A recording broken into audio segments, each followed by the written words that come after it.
사회가 존재하고 많은 사람들이 함께하는 한 법은 우리 일상과 뗄래야 뗄 수가 없습니다. 법이란 공공의 약속이기 때문인데요. 그래서 더불어서 함께하기 위해서는 법을 제대로 알고 실천하는 것이 무엇보다 중요하겠죠. 찾기 쉬운 생활법령 정보, 오늘은 유언에 대한 법률 지식들 알아볼 텐데요. 자, 평소에 유언에 대해서 궁금하셨던 분들 많으실 것 같습니다. 지금부터 한순간도 놓치지 마세요.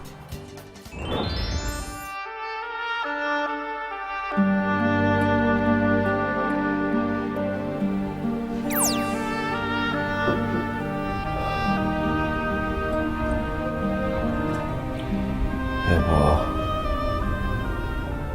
나 이제 정말 여기까지인 것 같아. 그동안 나 때문에 정말 고생 많았어. 그게 무슨 말이에요? 지금부터 내가 하는 말 꼭 명심해. 여보, 지금 살고 있는 이 집은 이미 당신 명의로 해뒀어. 당신 노후자금으로 쓰도록 하고, 제주도에 있는 목장은 그네한테, 상가는 작은 애한테 주고 싶어. 내가 당신한테 큰 짐을 맡기고 가서 정말 미안해. 여보.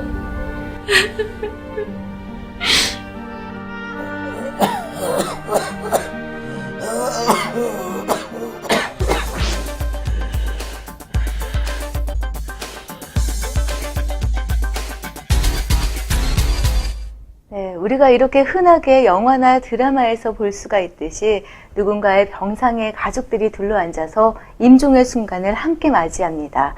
힘겹게 숨을 내쉬던 아버지가 마침내 유언을 남기는데요. 그런데 이렇게 구두로만 남기는 유언이 법적인 효력을 갖는 걸까요? 우리 민법은 유언에 대해서 어떻게 규정하고 있는지 지금부터 자세하게 알아봅니다. 유언은 사람이 그가 죽은 뒤에 그의 법률 관계를 정하려는 생전의 최종적 의사표시를 말합니다. 유언은 유언자의 사망으로 효력이 생깁니다. 흔히 돌아가시기 전에 가족들에게 남기는 고인의 당부의 말을 유언이라고 생각하는데요. 그렇지만 법적인 의미에서의 유언이란 유언자가 유언 능력을 갖추고 법적 사항에 대해서 엄격하게 정해진 절차와 방식에 따라서 하는 행위를 말합니다. 법적으로 유효한 유언을 하려면 먼저 유언하는 사람의 나이가 만 17세에 달해야 하고 의사 능력이 있어야 합니다. 따라서 만 17세 미만인 사람이나 만 17세 이상이라 하더라도 의사 능력이 없는 사람은 유효한 유언을 하지 못합니다. 이는 의사 능력이 있어야 자신의 의사에 따라 자유롭게 유언할 수 있기 때문입니다. 이때 의사 능력이란 자신의 행위나 의미의 결과를 정상적인 인식력과 예기력을 바탕으로 합리적으로 판단할 수 있는 정식적인 능력 또는 지능을 말합니다. 17세 이상이기만 하면 미성년자라도 법정 대리인의 동의 없이 단독으로 유언을 할 수 있습니다. 금치산자나 한정치산자라도 의사 능력만 있으면 유효한 유언을 할 수가 있습니다. 유언은 민법에서 정하는 가족관계, 재산의 처분, 상속 유언의 집행에 관한 사항에 한하여 행할 수 있습니다. 따라서 법에서 정하지 않은 사항에 대해서는 유언자가 민법에 따른 유언을 하더라도 그 내용은 효력이 없습니다. 유언을 할 수 있는 사항 중 가족관계에 관한 것을 보면 먼저 친생 부인이 있습니다. 남편 또는 아내는 유언으로 자신의 아이가 친자가 아니라는 부인의 의사표시를 할 수 있고, 유언한 남편 또는 아내가 사망한 경우 유언 집행자는 친생 부인의 소를 제기해야 합니다. 또한 혼인 외의 출생자에 대해서 생부 또는 생모가 자기의 아이라고 인정하는 인지도 유언으로 할 수 있습니다. 이 경우 유언 집행자가 이를 신고해야 합니다. 미성년자에 대하여 친권을 행사하는 부모는 유언으로 미성년자의 후견인을 지정할 수 있습니다. 그러나 법률 행위의 대리권과 재산관리권이 없는 친권자는 이를 지정하지 못합니다. 또한 후견인을 지정할 수 있는 친권자는 미성년자의 친족회원을 지정할 수 있습니다. 여기서 친족회원이란 무능력자를 보호하기 위해 설치되는 협의기관인 친족회를 구성하는 회원을 말하고, 친족회원이 되면 후견인의 후견행위에 대해서 각종 동의권을 행사할 수 있습니다. 유언의 내용 중 중요한 것으로는 유증이 있습니다. 유증은 유언을 통해서 재산을 물려주는 것을 말합니다. 유증에는 포괄유증과 특정 유증이 있습니다. 먼저 포괄유증은 유증의 목적물 재산 전체에 대한 비율로서 표시하는 유증입니다. 예를 들어 재산의 반은 A에게, 나머지는 B에게 준다는 방식이 여기에 해당합니다. 특정 유증이란 유증의 목적이 특정되어 있는 경우를 말합니다. 집은 A에게 주고 예금은 B에게 준다는 방식이 바로 특정 유증입니다. 마지막으로 조건부 유증은 조건이나 기한 및 부담을 붙일 수 있는 유증입니다.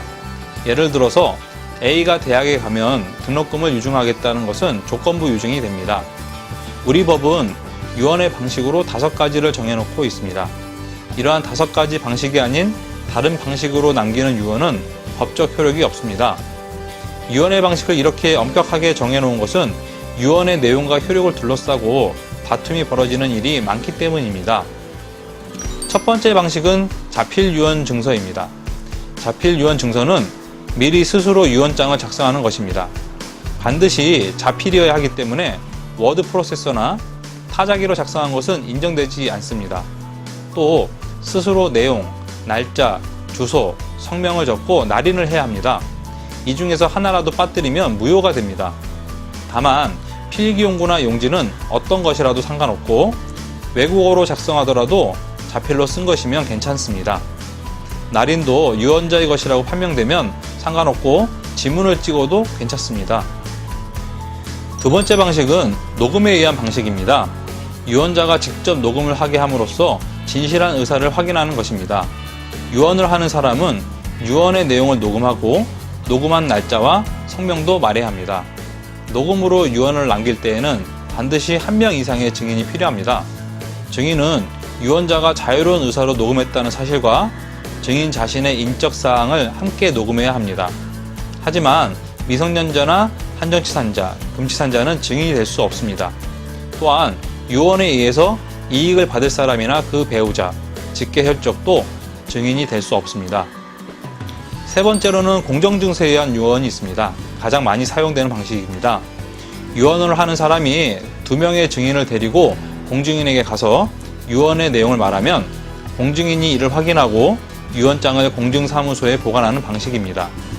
공증인 앞에서 유언장을 작성하고 공증사무소에 보관된다는 점에서 가장 안전하고 확실한 방법이라고 할 수 있습니다. 네 번째로는 비밀증서에 의한 유언이 있습니다. 유언장을 봉투에 넣어서 밀봉하고 2명의 증인에게 확인을 받아야 합니다. 봉투 표면에는 유언을 하는 사람과 증인들이 각각 서명 또는 기명 날인을 해야 합니다.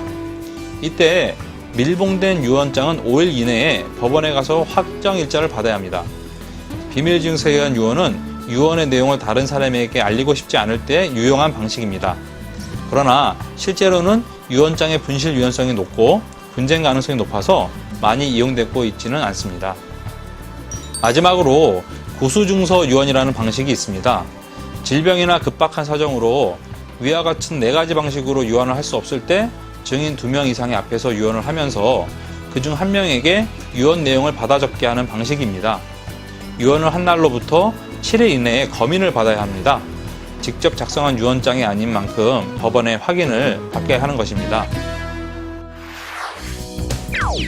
유언이란 사람이 그가 죽은 뒤에 법률 관계를 정하려는 생전의 최종적인 의사표시를 말하는데요.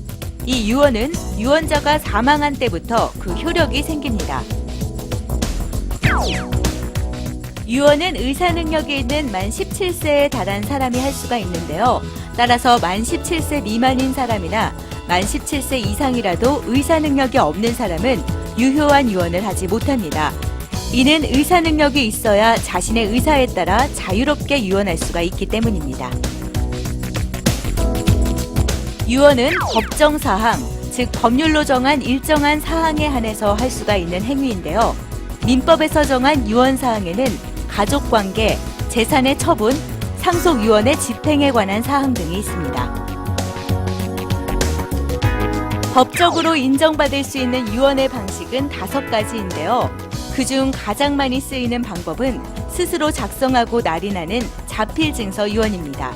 또 이외에 2명 이상의 증인이 필요한 공증증서 유언과 내용을 공개하지 않을 수 있는 비밀증서 유언, 녹음에 의한 유언, 마지막으로 말로 해서 남이 대신 써주는 구술에 의한 유언이 있습니다.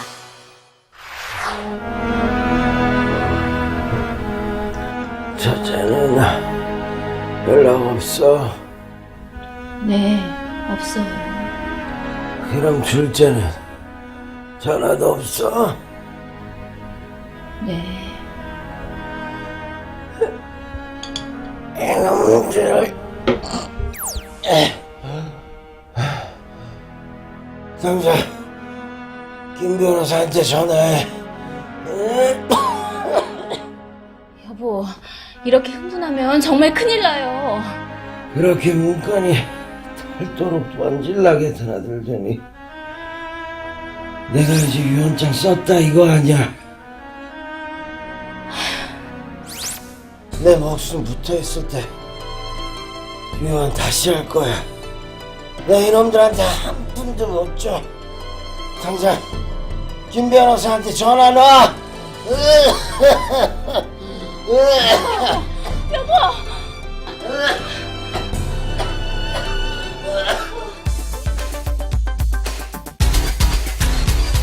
남편은 병세가 깊어지자 가족들과 변호사를 모아놓고 정식으로 유언장을 작성을 했습니다. 그런데 문제는요, 유언장을 작성한 뒤부터인데 그동안 매주 빠짐없이 아버지를 찾아오던 자식들의 발걸음이 한꺼번에 뚝 끊기고 만 겁니다. 이에 화가 난 아버지는 유언장을 다시 작성하기를 원하는데요. 이처럼 유언장의 일부를 수정하거나 아니면 유언장 전체를 다시 쓰고 싶을 때 과연 어떻게 해야 할까요? 유언이 성립한 후라도 유언자는 언제든지 유언의 일부 또는 전부를 철회할 수 있습니다. 유언의 철회란 유언의 효력이 확정적으로 발생하기 전, 즉 유언자가 사망하기 전에 유언자 자신이 이미 행한 유언을 없었던 것으로 하는 행위를 말합니다. 유언의 철회는 자유이고 어떤 원인을 필요로 하지 않습니다. 이 사례에서처럼 유언장을 작성한 후에 자식들이 찾아오지 않아서 화가 난다면 얼마든지 유언을 철회할 수 있습니다. 하지만 유언을 철회할 권리는 포기하지 못합니다.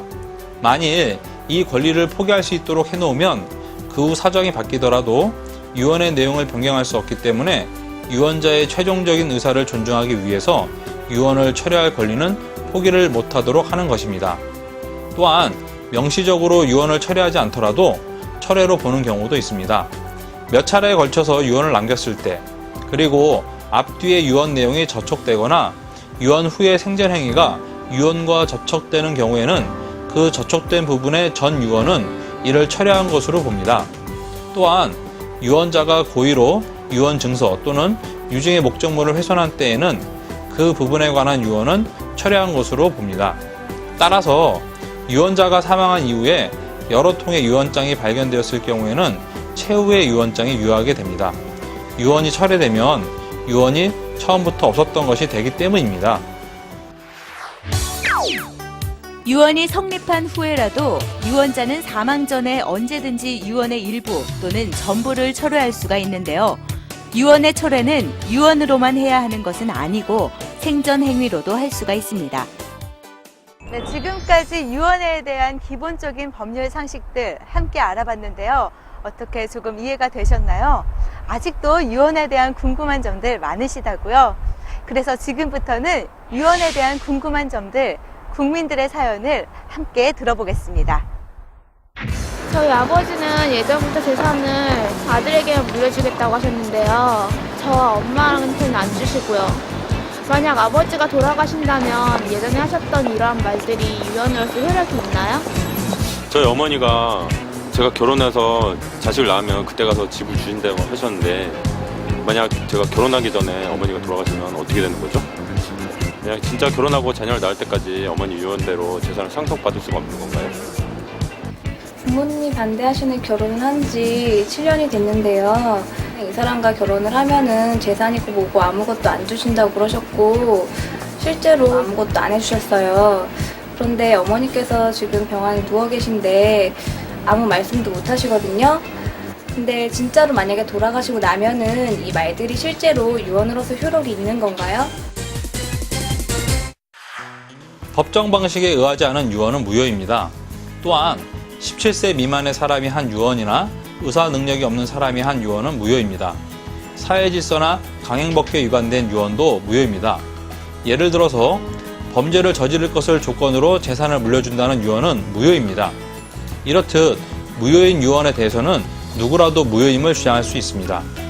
유언의 중요 부분에 착오가 있거나 사기 또는 강박에 의해서 행해진 경우에는 유언을 취소할 수 있습니다.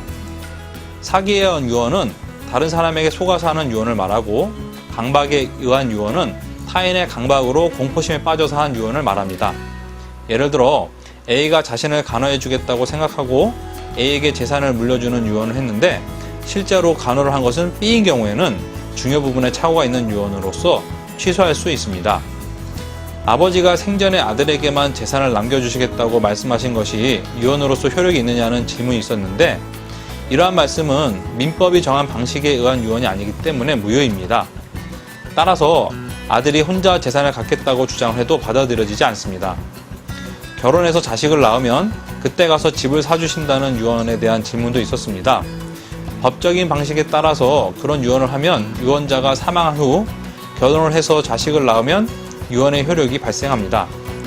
만일 유언을 하신 분이 돌아가시기 전에 이미 결혼을 해서 자식까지 낳았으면 이미 조건이 성취되었기 때문에 조건이 없는 것과 마찬가지로 보게 되어서 유언자가 사망한 때에 바로 효력이 생깁니다.